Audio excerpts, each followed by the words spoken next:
You've found Wickett on Wisconsin, your one-stop podcast for all things Packers, Brewers, Bucks, and the rest of your favorite teams from all over the state of Wisconsin. We're powered by Wisconsin Sports Heroics, online at wisportsheroics.com and the Wisconsin Podcast Association. And now, here's your host, Mike Wickett. Yo, what's up? It's Wickett. It is another episode of Wickett on Wisconsin, and, you know, I've been doing these for a while, and the other day I was like, man, I am sick of yelling into a microphone all by myself, so I wanted to bring on somebody who is immersed in the Wisconsin sports world. He's probably feeling a lot of pain these days because most Wisconsinites are, but we'll ask Armen Saryan from the, he's from 92, or 9. You know, you think I would have this right. I'm looking at your frickin' bio here, Armen. You hear him 9 to noon on the game in Milwaukee. Armen, how are you, man? Rough start for me on this podcast, but I'll edit this stuff out. No, it's okay. Listen, I mean, you know, with their podcast, they're not supposed to be masterpieces. It's not an orchestrated, we're not at Carnegie Hall. We're in a jazz club, just riffing off each other. You know, that's the way I look at it anyway. But, yeah, doing well. Great talking to you, Mike. You know, you got me out of my busy day of sitting and doing nothing. So I appreciate the way this came together because I know you just were reading Twitter, watching me do nothing. But, you know, I'm watching a bunch of things today. There's college basketball on, a lot of good games, obviously Olympics. So I was watching some of these college basketball games before the Badgers play later, and Marquette doesn't play this weekend. So I was just kind of doing it, and I think you really sensed that I needed something to do. I did. Which was really true, and I could not be more happier to get a message from you saying, hey, Armen, let's chop it up, because it's great. Now, I'm a little sad because I thought you wanted to talk to me about this great Marquette season that's going on right now. But you broke my heart by sending me this wave of dread and grief washing over me again about Packer stuff. No, I'm just kidding. It's going to be good to talk with you about that as well. So, yeah. My first question was going to be, you know, because I haven't talked to you in a while. And I want to know what kind of sadness you're feeling right now. Are you feeling sadness because the Packers season ended and we're getting ready for a Super Bowl and Green Bay didn't even come close? Are you feeling sadness because Marquette's probably not going to make it to the second weekend of the NCAA tournament? Are you feeling sadness because baseball is currently locked out and who knows if the Brewers are ever going to get on? Are you feeling sadness because you can't figure out how in the world the Bucks are going to improve their roster? Like, give me the mindset of somebody who is just smack dab in the middle of the Wisconsin sports scene and how where your head's at. Okay, yeah. Okay, so let's start with baseball really quick. I'll get that out of the way. There's no sadness yet because as I look out the window at 10 degrees and 8 degrees, you know how it is. Yeah.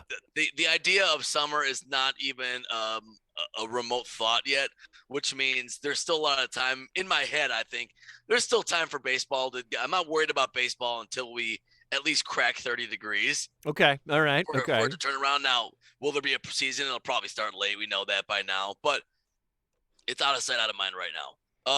So the Packers obviously is the big sadness around here. Everyone's really devastated by it. Now, everyone copes differently. You know this, Mike. Everyone copes differently. Most people have anger, right? A lot of people have anger. A lot of anger directed toward Aaron Rodgers. A lot of anger directed toward one place or the other, you know, special teams. Some people cope with sadness. I'm just more morose about it. Like, it's a sad thing. Another year of unrequited potential. Like, you know what I mean? It's like another one of these situations. Now, it's been a couple weeks now, and with each passing day, you know, you feel the pain a little bit less. It fades, but it never goes away. Like, when Packer fan, you know how Packer fans are here in Wisconsin and everywhere. Like, it's their whole world. So it leaves a hole. Like, every unfulfilled potential of a season leaves a hole that can't be replaced. Like, you can win 10 Super Bowls in a row, but they'll still talk about Super Bowl 32. They'll still talk about the 2014 NFC Championship game. Yeah. So this is just another one of those long lines of just frustration. But, then we're going to be quickly moving the wheel to what will happen with Aaron and what's next with this. And it feels like Groundhog Day, oddly enough, which just happened 3 days ago. Mm-hmm. But I got to say, now in speaking of Marquette quick in the Bucks, Marquette has been the chicken soup for me in all this because you make the. I think you made it. I'm assuming you're joking about the second weekend thing because Marquette fans were just hoping the freaking program could sniff the NIT this year. I mean, coming out of the dark days of Wojo, where I mean, look what's going on with Georgetown right now. You know, a great program that is falling on its face now and falling to depths. It reminds you that no matter how great you think your program are, you can always fall to those like you all could always get to a place where it's mediocre and it's hard to get back. So the fact that Shock has turned it around so quick has been remarkable. It's been a fun Marquette season. So I'm not too worried about the second weekend thing yet. I mean, making the tournament would have been, a big time goal this year. They're going to make it now. Hopefully they get a top seed and win some games. But at least this year, for the first year, you can't really be disappointed with anything now that happens with Marquette, I think, because it's been such a surprise of a good season. The Bucks, hey, wait, they signed Greg Monroe to a 10-day. I know, that the big everything. News. Let's party like it's 2013, man. How old is Greg Monroe at this point? Oh, I don't know. Probably never as old as we think, but he feels like he's older. Greg Monroe looked like he was 35 when he was in college. Like, you watch that dude at Georgetown, and you're like, it's like Patrick Ewing. Like, Patrick Ewing's always looked old, even when he was in college. You're absolutely right. There are certain guys like that. So when I think about the Bucks, Mike, I mean, the NBA season is so weird. I think when we're in the middle of the NBA regular season, I think a lot of Bucks fans, and I'm that way too. I can't help but caught up in the fact that, I'm just a fan. So if they lose a couple, they don't look good, I get nervous, I get worried. But I think the team's mindset is obviously looking toward the playoffs. Yeah, which is fine. So with the NBA, you don't really want to get too worked up about it yet. Although the NBA East is weird. You've seen the standings. It seems like everybody's tied.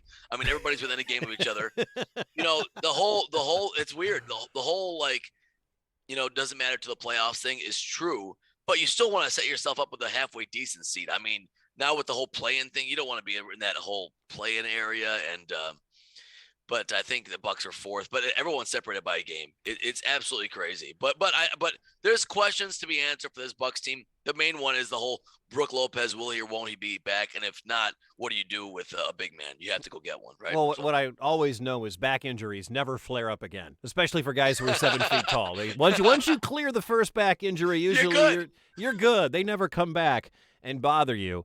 I think, and I've been doing the podcast for a while now, and honestly, outside of the Brewers in the playoffs and a little bit about the Bucks and whatnot, it's been all Packers. I think this will be my last Packers one until something significant happens, because we have the Bucks season. We got the trade deadline next week. We got March Madness around the corner. I know you're not a big Badger guy, but Wisconsin looks great.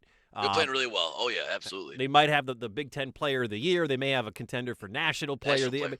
All that stuff. So I'd like to know if you, as Packer fan, who wears the jerseys, and I've seen the photos with you and all the guys from the game hanging out at all these Packer games and Packer bars, do you think Packer fans, and I've been asking myself this for a week, do you think Packers fans really understand the financial dire straits they're in? I mean, it's a great question. It's a great question, Mike, because I didn't want to jump on you if you had more there, but I get what you're saying. You have a situation where, there's a lot of Packer fans that are very aware of what happens in that sense. And what the Packers are, I think, in the second or third worst cap situation right now, right? Yes. And then you have a majority. I mean, Barb from Oconto has no idea what this cap situation is, right? Don't diss Barb. But, I love Barb, and that's what makes that's the heart and soul of Packer Nation. But you get my point. But for us, being so plugged in and so involved, of course, we're aware of what's going on and all the things that have to happen. But maybe this sounds naive, and I've always taken this attitude that, getting under the cap and cooking the books or whatever they have to do, there's people involved that know so much more about the cap and contracts and what has to happen to acquiesce. There's never been let's put it this way. There's never been a team in NFL history that's been over the cap to start. I mean, everyone eventually does what they have to do to get under the cap. Now, will that mean they're going to have to say goodbye to a lot of players? Probably, maybe. Does that mean they can't keep some? We thought this last year, and Russ Ball sprinkled some magic fairy dust on all these contracts.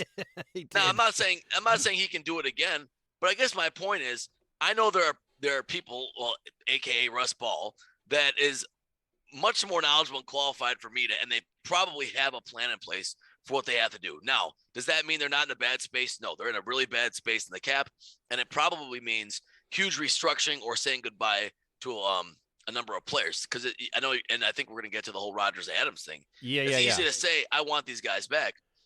You want these guys back? Sure. Do you want Devondre Campbell, Rasul, Alan Lazard, MVS?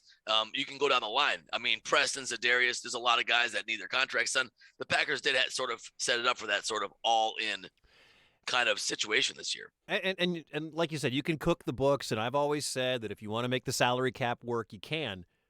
But they keep kicking the can down the road. Like now, as you and I we're recording this at 1:25 on February the 5th, they are $51.46 million over the cap. They have to figure out a way to get $51 million under, whatever they're at right now. They have to find money to pay draft picks, which that's something else. That's another thing. People forget about that. Yeah. And if you want to re-sign anybody, you have to come up with new money. And then there's the Devontae thing. And people are like, well, they can just franchise him. Well, you can't franchise him if you're $51 million over the cap. Correct me if I'm wrong, Armen, but you have to get, if the franchise tag, let's say, for argument's sake, is $21 million, you have to get to $21 million under. Yes, They're $70 million away from being able to even franchise Devontae. Yeah, it's a huge thing. So, I think people misunderstand the franchise tag a lot because where it's useful is that you don't have to commit long-term money to guys, right? Sometimes, but you're committing a lot for 1 year. You have to pay them in the top 5 of their position, which for receivers is going to be huge. So you're absolutely right about that, Mike. That doesn't necessarily solve that problem. Also, we're naive enough as humans to sometimes think of these guys still as widgets on a board, commodities, but not humans. They have to deal with human situations. What I mean by that is, Devontae's not going to want to be franchise tagged. He's not going to be happy about it. Nobody wants to be franchise tagged. A guy like that is very likely to hold. You make it sound like you can just do it and he has to. He might hold out. He's very likely to hold out if you do a franchise tag. It does not necessarily mean that's just going to go well. You also risk upsetting. You might upset Aaron Rodgers if you do that. You don't know what the ramifications are. So the problem with that, and my grandma always said you have to pay the piper, right? I mean, eventually you said, well, she said it in Armenian, but that does, but you get my point. You can't kick the can down the road forever. The weird thing about it, Mike, with the salary cap is it's supposed to make a huge jump in 23, right? Mm-hmm. So I guess you could still get into this pathology of convincing yourself, well, one more year, if we can figure it out for one more year, we'll get that big payday. It's like a gambler going back and just saying, man, if I just hit one more big one, I can pay off my debts. Yeah, right? That's why the Hawaii game is so popular. If you can just bet the Hawaii game on Saturday night, that'll make up for all the Big Ten and SEC losses. And that's why so true. Monday Night Football is the most bet-on game of the week because everything you've done all weekend, if there is, but there's not going to be, it's not a $70 million increase in 2023. Yeah. It's like 20. So it's not, you're right. I look at some of these numbers and I don't know who is the guy that you want to get rid of or who you don't mind parting with, but Aaron Rodgers, people are like, okay, if they trade Rodgers, that should solve $40 million.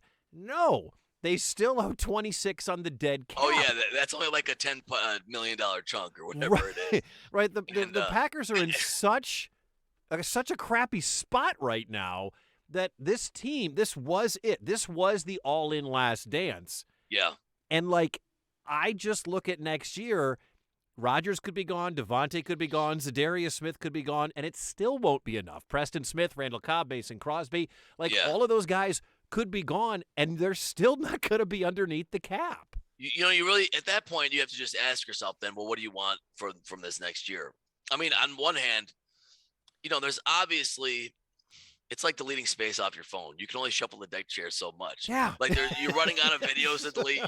At some point, you just have to restart with a new phone. You get my point. It's the same pathology, which is fine. It's just you have to either say we're going to totally blow it up and get cheap and start over, but then you weren't going to be competitive the next year. Yeah. Or you might say we're going to try and be as competitive as we can, even though we have to get rid of a lot of guys. We're going to pick our 2, 3 most, if it's Rodgers, whatever. If it's, I don't think Zadarius will come back. I don't think it'll be Preston. You have Rashawn Gary. They're going to have cheaper options. Yep. They're just going to find ways to try and keep a core that might win 10 games next year, 11. And that's not all bad, but it makes you less of a championship contender, obviously, than you were this last year. Now you can make the argument, well, if I can still have Aaron, if I maybe have Devontae somehow, some way, you're always a contender. But we know how it is. I mean, we know there's flaws in the team anyway, and there's good. You have to, what made the Packers so enticing as a contender this year was how great their defense finally played. They hadn't had a defense like this for so long, Mike, and then they let it get away. And a lot of that was because you had Rasul and Devondre Campbell and all these guys playing well. Yeah. But you're not going to be able to keep Devondre probably because he's going to make money somewhere. You would think, unless the Packers want to pay it. And, Rasul, who knows? Because you have Jair Alexander. You have other guys. You have Stokes is played really well, which is a good thing that you have all these guys. But eventually you have to pay them. So they're going to be caught in a tough situation between having to save money in certain places and giving up chunks of cap, which means chunks of production, chunks of talent. And that'll be the predicament the Packers are in this year. My thought is, sorry, I know I'm a lot, but my thought is if they get a commitment from Aaron to come back, then they're going to try and do everything they can to piece together a contender, right? Because then it's like, okay, if we have Aaron, it's worth trying to win, right? Whereas if you don't, then, just clean the shop up and start over. I just don't know how you pull this off if you're going to bring – I mean, and I love this. There is everybody who has their sources. There was the Louisville radio guy who said that Rodgers was buying property and a house in Nashville or building a house in Nashville. And I'm like, really? And then I saw Pro Football Focus or Pro Football Weekly went with that. I'm like, that's the Louisville guy with the – and then there's the guy in Denver – who came he had out a check yesterday. mark, Mike. He had a check mark. I have a check mark. That doesn't mean I'm legit. There's the guy in Denver says that they're working on a mega deal for Aaron Rodgers, and I'm like, mega deal? So we're just going to pay Rodgers $45 million a year for, 4 more years? And he's one of the best quarterbacks, if not the best in the NFL. Will he continue? I don't know. But how are they going to how? Well, and you're right. If they pay him, it'll be Aaron and the originals. Like, who's he going to throw to? Yeah. Aaron, it could be Mickey Mouse out there, the Jawan Winfreys of the world. Yeah, and that's the thing. And what's funny about the thing about the house though, and you've been around long enough to know where a guy builds a house has absolutely nothing to do with where he's going to play. That was really funny for me. I mean, that was really that cracked me up. He still has the house in Malibu, and then he's got the house in Schwamico, and he's got a house in Nashville. It doesn't mean this is what rich people do. They have houses everywhere. I got one house, all right? I'm not rich. Exactly, and you know what? It's like it works because the reason that worked for that guy is it's plausible enough to sure, Tennessee is a very viable place. They have a good team. Tannehill's could be upgraded. So I'm sure that would be a place he'd go, but that's a loose connection there. And if he's going to play there 2 years, doesn't mean he has to build a house there. So anyway, that whole thing was funny to me anyway. But yeah, you're right. I mean, if you believe the report that the Packers are going to make this mega offer, they're going to have to give up all these guys. You know what makes it really interesting when you think about it?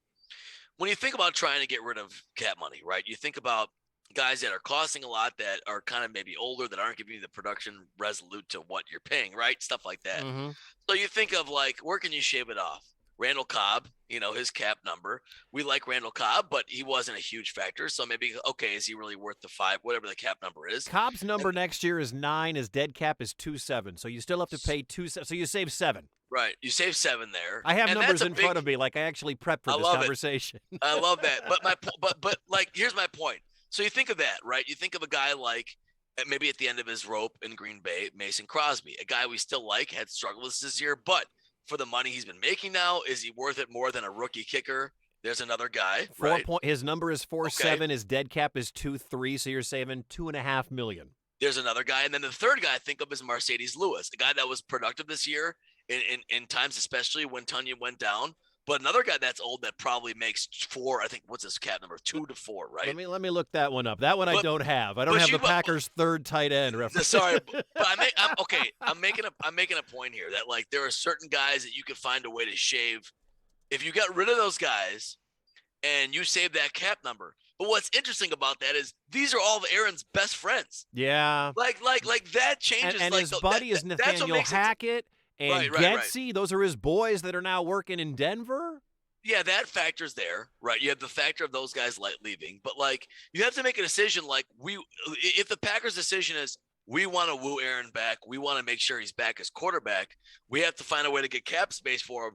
Hey, Aaron, the problem is the only cap way we're going to save cap space is by cutting all of your best friends. Right. Like it's a very difficult, tough thing to manage. Yeah. And it's not as easy as just playing Madden with these guys and chopping them all off, because you have to consider if we want to get Aaron back, what's the best way to do it? But that might not be best for the team. Obviously, what would be best for the team, Mike, is probably moving on from Mason's cap number, getting a younger, J.J. Molson was on the practice squad all year.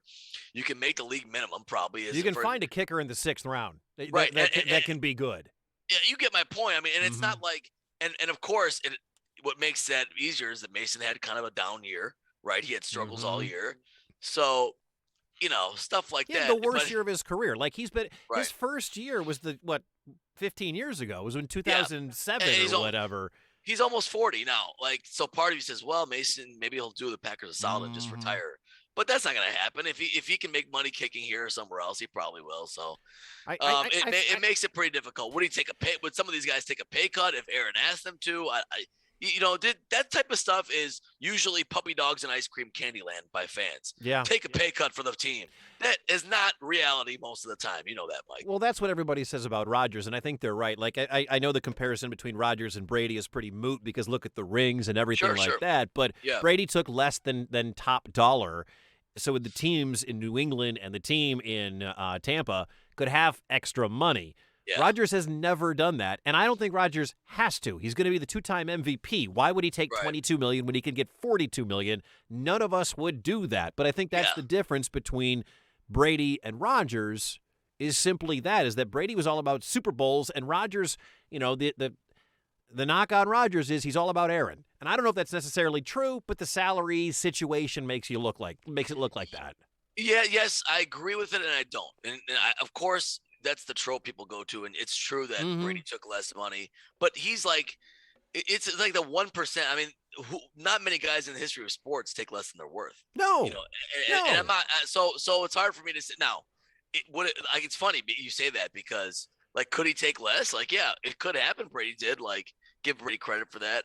It's funny you say that because I was just saying to somebody the other day. I was like, it's funny, and Aaron's taking a lot of shots from people now, even Packer fans, and his reputation's kind of in a bad spot, right? Because it was already muddy. It was already not great, and then he had this playoff failure where he didn't play well, and you even have Packer fans ready to move on from. It's almost unfathomable. But I said, what would be like crazy is if Aaron walked back and said, "I'm going to come back for the league minimum."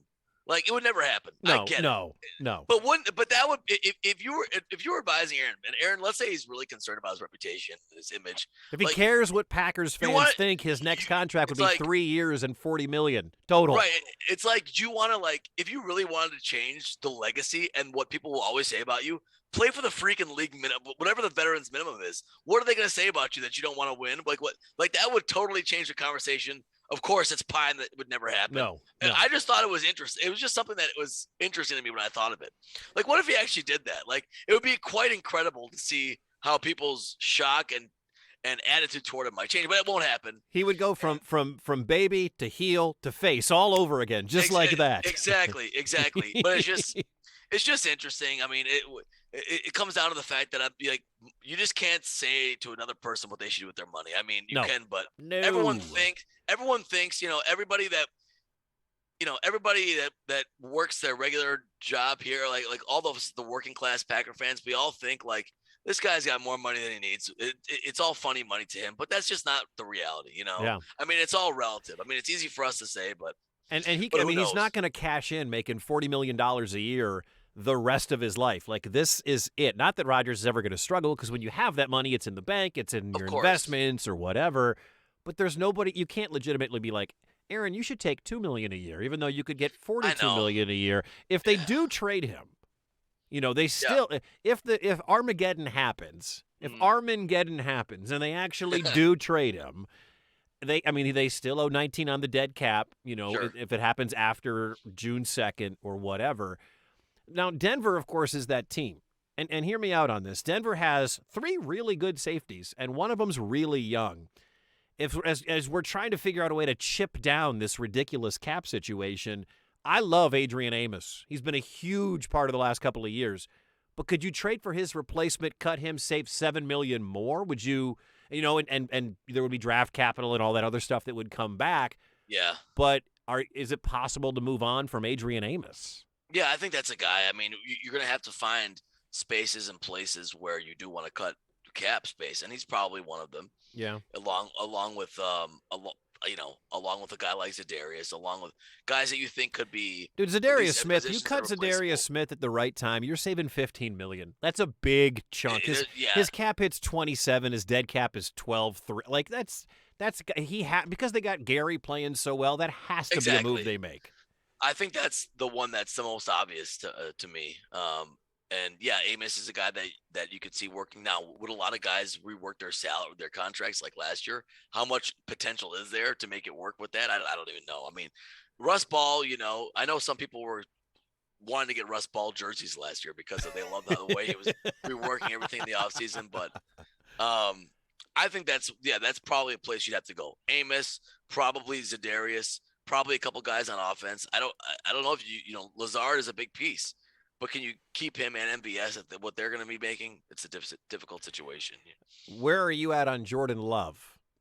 Well, I mean, the fact that you always say you never really know about a guy until he's in there playing. We've only seen snippets of him. We didn't know much about Aaron the first 2 years. When he came in to replace Brett in that game in Dallas, that was his third year. He really took a jump, and we saw that this guy's potential. But I mean, there's no doubt at this point that Aaron's the better option if you're trying to win. Oh God, yeah. So there's really no comparison.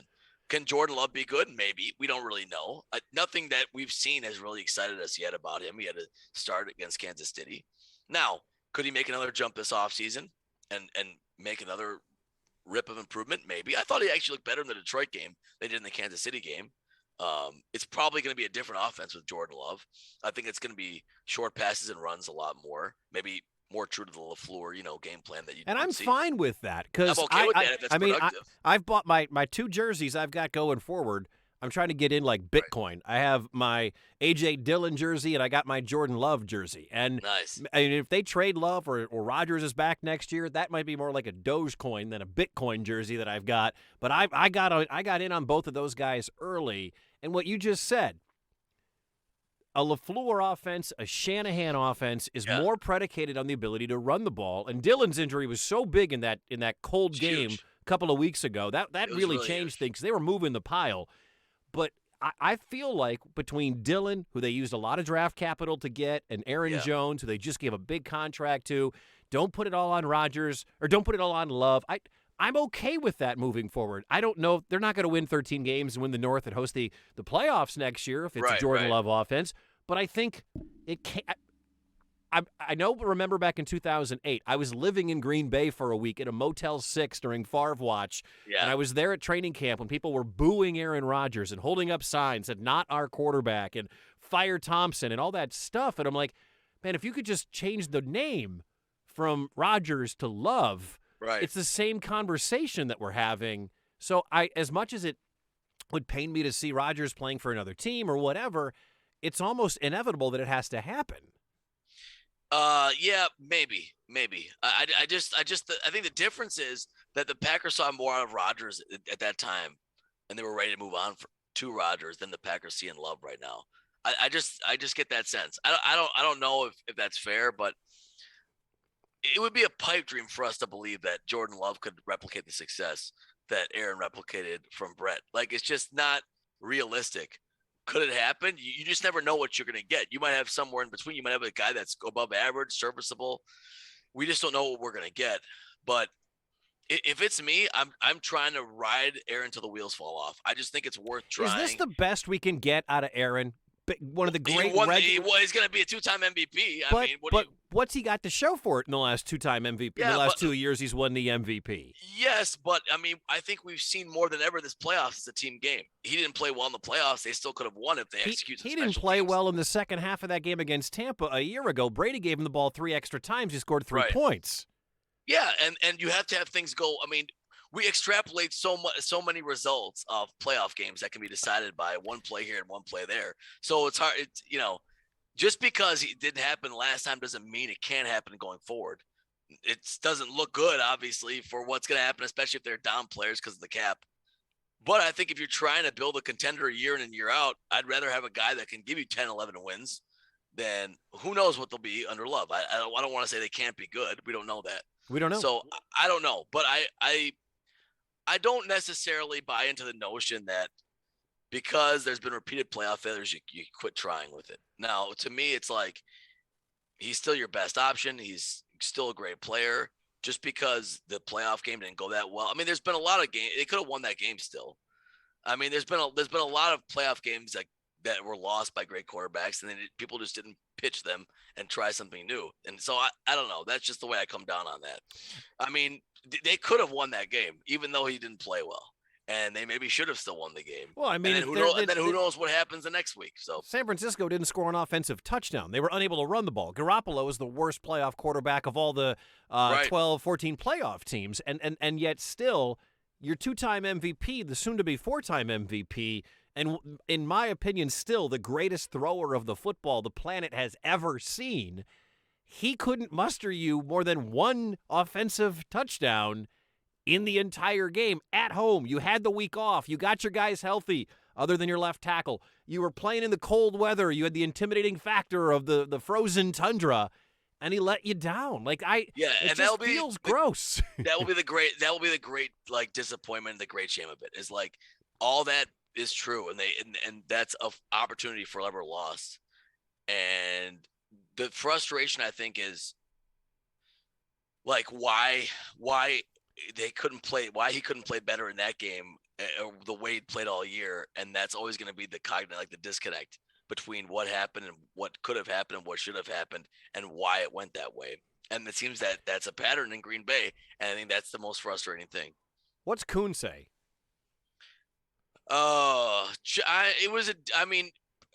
He said a lot of things. I think it's hard to say I think that, it was definitely a disappointing performance. And it was an opportunity lost. That's probably the gist of it. Does he still talk to Aaron? He does. I don't know how often necessarily. I don't know how regularly and how in depth, but they do talk. And as far as I know, and does he give any sense that he knows? I mean, does he talk to him that much? Currently, not like in this current situation. There hasn't been any sense of he's not McAfee close. He's not AJ Hawk close. Okay. Right. I think they have a good relationship. I just don't know. And who knows? Maybe John doesn't reveal everything they talk about with us as well. So, it's hard to say. I mean, if I don't think he's talked to him in the last couple of weeks about his plans or anything like that. But they definitely talk and stuff like that. I just does part of you want to see how good a coach Matt LaFleur is without Aaron Rodgers? Oh, sure, of course. I think everyone's curious of that. I think eventually we'll know that one way or the other, whether it's this year or 2 years, or because Matt LaFleur is not going to lose his job until they know what he does without. Dude won 39 games in 3 years. Nobody's ever done that. He won the North a couple of times. He's hosted the NFC Championship game 2 straight years. His seat is not anywhere remotely warm. No, and he's built up the equity enough to get his shot when Aaron's gone, is my point. I don't think I think when let's say Aaron stays 2 years and they have a bit down year and they move on and it's Love, he'll be coaching Love or whoever it is.